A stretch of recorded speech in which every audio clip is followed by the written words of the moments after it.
Well, the SNP have denied a story on the front page of the Telegraph tonight, which states that Nicola Sturgeon would rather see David Cameron win the election, as Ed Miliband is not seen as Prime Minister material. The paper alleges that she told the French ambassador in February that she'd rather see David Cameron remain in power. The SNP say the story is 100% untrue, and the French ambassador's office say Nicola Sturgeon didn't say who she'd prefer as Prime Minister. Well, let's get more on this from our Scotland correspondent James Cook. It seems like there are denials all round, James. Yeah, it's rather fallen apart, this story, I think, in some regards, if you believe the official denials, but they have come from all sides of this alleged conversation. So just to go back to what happened, Nicola Sturgeon met the French ambassador in Edinburgh at the end of February.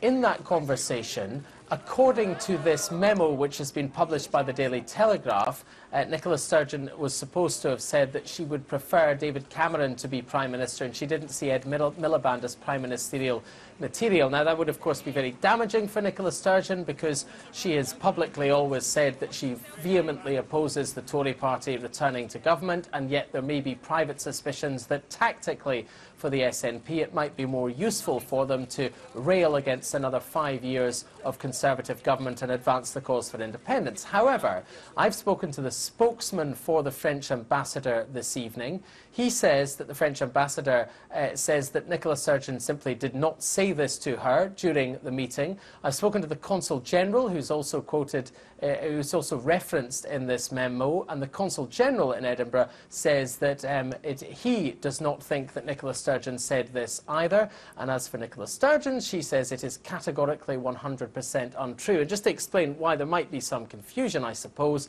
the memo in question is written by a British government official referring to a conversation that that official had had with the Consul General, who in turn was referring to a conversation that the Consul General had had with the ambassador, who in turn was referring to a conversation that the ambassador had had with Nicola Sturgeon. And even the original memo by the British government civil servant suggests that they found it problematic that she would say such a thing. They found it difficult to believe that she would have said it. But nonetheless, the civil servant's understandings appeared to be that the Consul General was telling them that this is what ultimately Nicola Sturgeon had said all the way down the line.